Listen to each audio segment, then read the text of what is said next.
starts in 10, 9, 8, 7, 6, 5,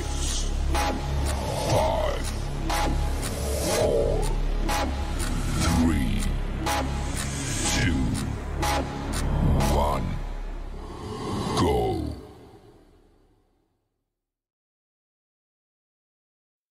Selamat bergabung di komunitas The Power of Love dan nikmati penjelasan dari hambanya yang menyampaikan firman Tuhan hari ini. Dan jangan lupa subscribe, like, komen, dan share. Terima kasih. Baik, kita masih diberikan kesempatan untuk datang menyembah Tuhan. Artinya apa? Berarti kita masih berhak menerima berkat-berkat Tuhan sepanjang hari ini. Dan itu adalah kebahagiaan kita ya, luar biasa Tuhan kita. Baik Bapak Ibu, kita langsung saja pagi hari ini mau belajar tentang firman Tuhan. Ya, kita buka Alkitab kita dari 1 Korintus 9 ayat 26.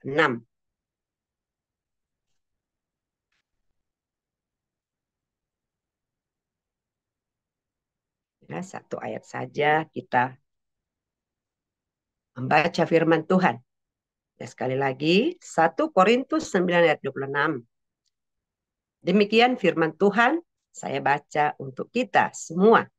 Sebab itu, aku tidak berlari tanpa tujuan, dan aku bukan petinju yang sembarangan saja memukul. Amin ya. Firman Tuhan ini adalah firman yang disampaikan oleh Rasul Paulus kepada jemaat di Korintus ya.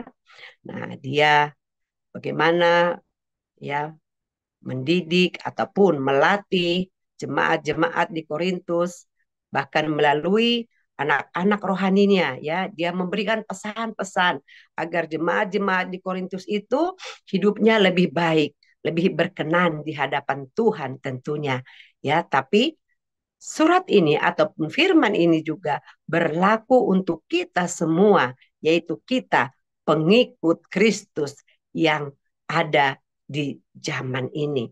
Ya, sekali lagi firman yang begitu luar biasa. Dikatakan tadi, sebab itu aku tidak berlari tanpa tujuan dan aku bukan petinju yang sembarangan saja memukul ya. Ada dua kalimat yang beda yang perlu kita garis bawahi. Yang pertama, tidak berlari tanpa tujuan ya. Jadi jelas ada tujuannya, ada goalnya ya, yang harus dituju oleh Rasul Paulus dan juga untuk kita. Dan yang kedua, jangan sembarangan memukul ya. Nah, jadi tema kita pagi hari ini, jangan salah gol ya, atau jangan salah gawang ya. Bapak Ibu yang diberkati oleh Tuhan Yesus Kristus, ya kita sebagai pengikut Kristus, anak-anak Tuhan, ya tentunya kita menyadari betul ya apa tujuan hidup kita di dalam kekristenan, di dalam hidup kerohanian kita. Ya, jika kita sudah memiliki tujuan hidup, maka kita tidak lagi salah pukul ya, kata Rasul Paulus. Jadi tidak tonjok sana, tonjok sini gitu ya. Karena kalau asal memukul itu capek ya, capek, tidak berguna, ya lelah, tidak ada hasilnya ya. Jadi Tuhan mau ataupun Rasul Paulus mengajarkan jangan asal memukul ya, Bu, seperti petinju, jangan asal memukul, tapi harus pakai trik, harus pakai strategi, maka kita bisa berhasil. Nah, dari firman Tuhan ini ya, ada sebuah penelitian mengatakan ternyata dalam kehidupan kekristenan kita ada 3 level tujuan hidup, yaitu goal tadi ya. Nah, yang pertama yaitu hidup yang berambisi ya. Berambisi bagus ya, berambisi karena ambisi itu sendiri definisinya adalah berjuang mencapai sesuatu ya dengan pencapaian yang terbaik, yang istimewa. Tapi ada kalanya di dalam ambisi kita melupakan segalanya. Jadi kita fokus bagaimana biar dapat, bagaimana biar saya berhasil, bagaimana biar bisnis saya harus sukses. Kita terlalu ngoyo di situ, terlalu fokus di situ ya. Nah, sehingga mengejar apa yang harus kita inginkan tanpa kita mengabaikan yang lainnya.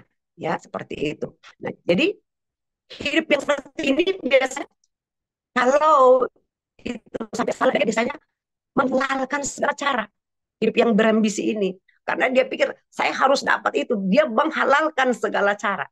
Ya, saya pernah dalam sebuah kami dalam sebuah perlombaan 17-an. Ini mau 17-an nih berlomba seru ya. 17-an ada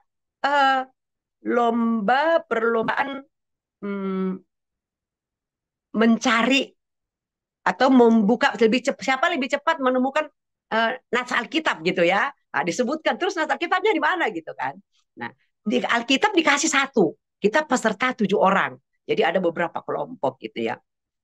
Itu ada Bapak Ibu yang berusaha curang. Padahal kita itu permainannya di gereja ya, rohani gitu kan.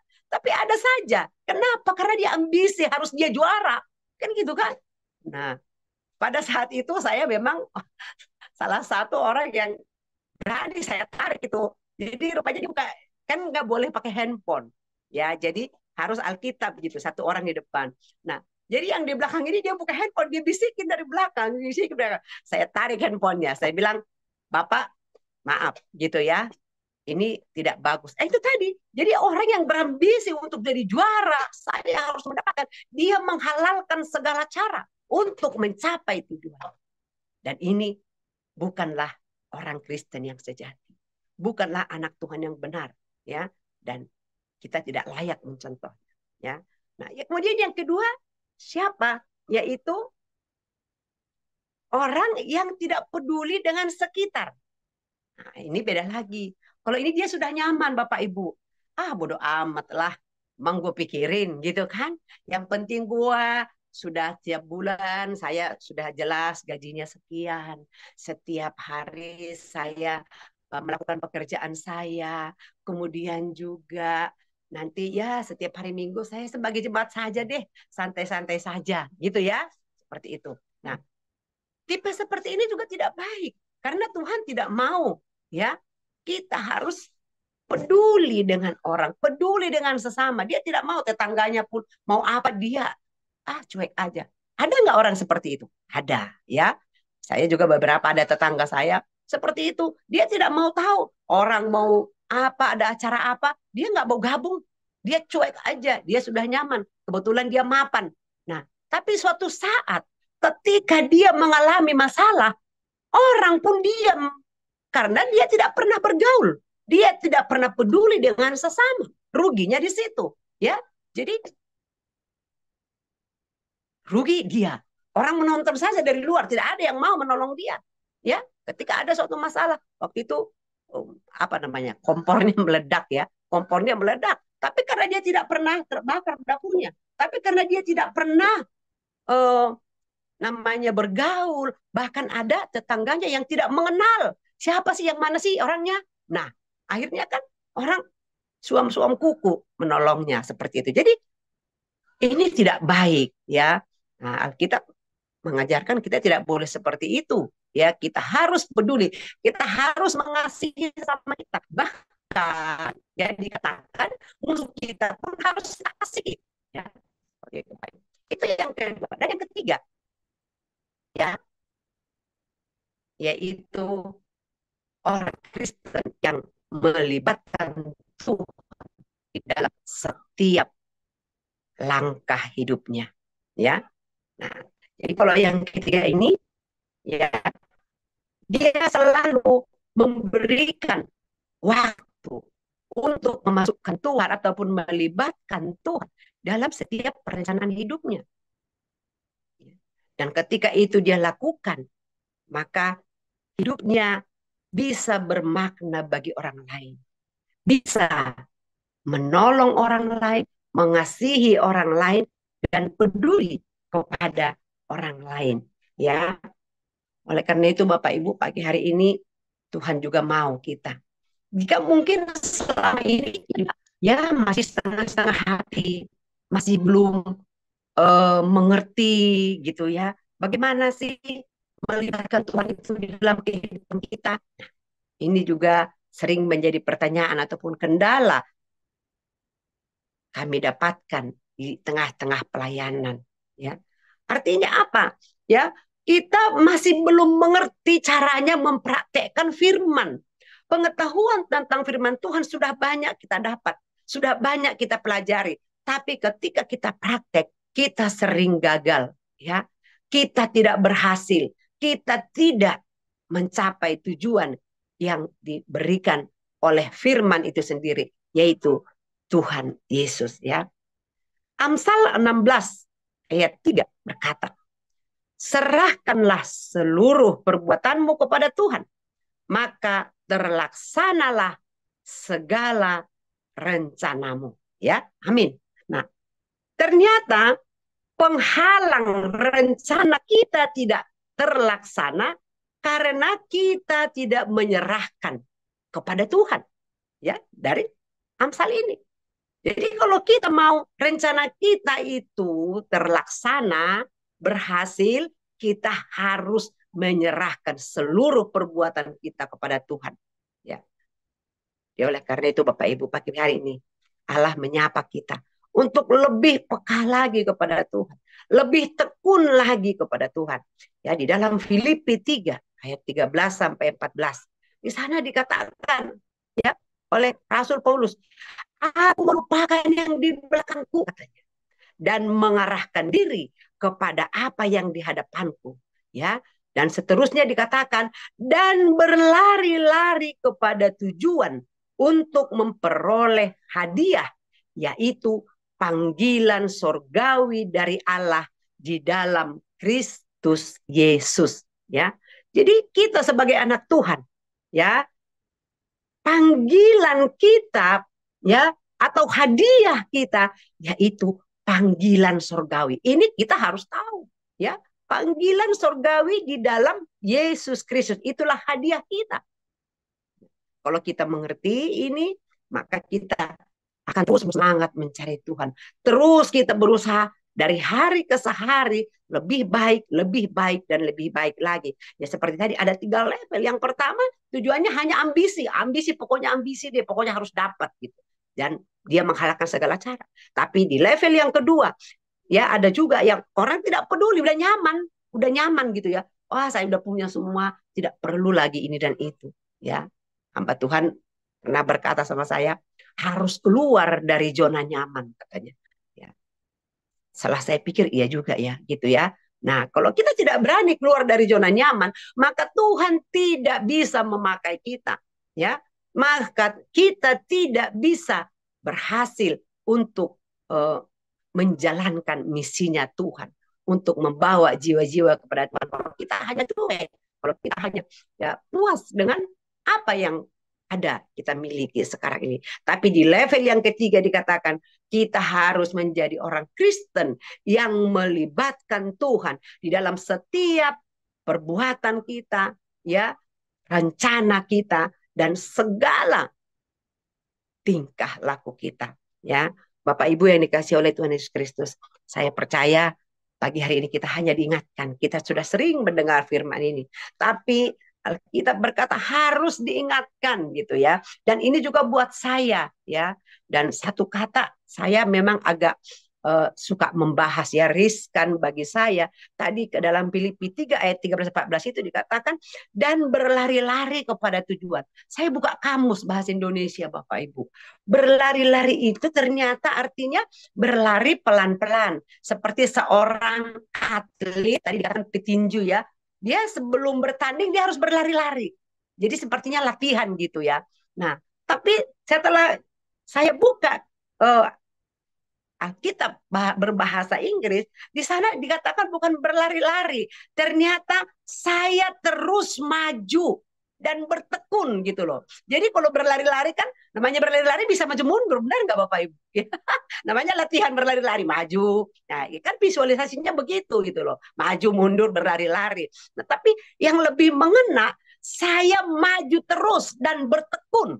Nah, itu. Jadi saya, oh iya ya gitu. Jadi saya punya pengertian baru bahwa eh, menangkap firman Tuhan itu bahwa aku melupakan yang di belakangku, mengarahkan diri ke depan yang di hadapan rencana Tuhan, dan terus maju dan tekun untuk memperoleh ataupun mendapatkan hadiah, yaitu panggilan sorgawi dari Allah di dalam Kristus Yesus ya. Jadi kita semua orang Kristen yang sudah ada, yang sudah mengaku bahwa Yesus adalah Tuhan, kita semua adalah orang-orang ya yang berhak memperoleh hadiah, yaitu panggilan sorgawi tadi. Dan satu hal yang kita harus tahu, setelah kita dipanggil, bukan kita hidup dalam zona nyaman, tapi kita harus ikat amanat agung. Pergilah, ya, beritakanlah Injil sampai ke ujung bumi, ya. Jadi bukan hanya kita nyaman, udah saya selamat, bodo amat, yang lain bodo amat. Jadi Tuhan tidak mau, Tuhan mau agar kita masuk dalam rencananya. Kita masuk di dalam proyeknya Tuhan, yaitu untuk keselamatan manusia. Ya, baik Bapak Ibu, satu ayat di ayat terakhir buat kita, yaitu Ibrani 5 ayat 14. Tetapi makanan keras adalah untuk orang-orang dewasa yang karena mempunyai panca indera yang terlatih untuk membedakan yang baik daripada yang jahat. Amin ya.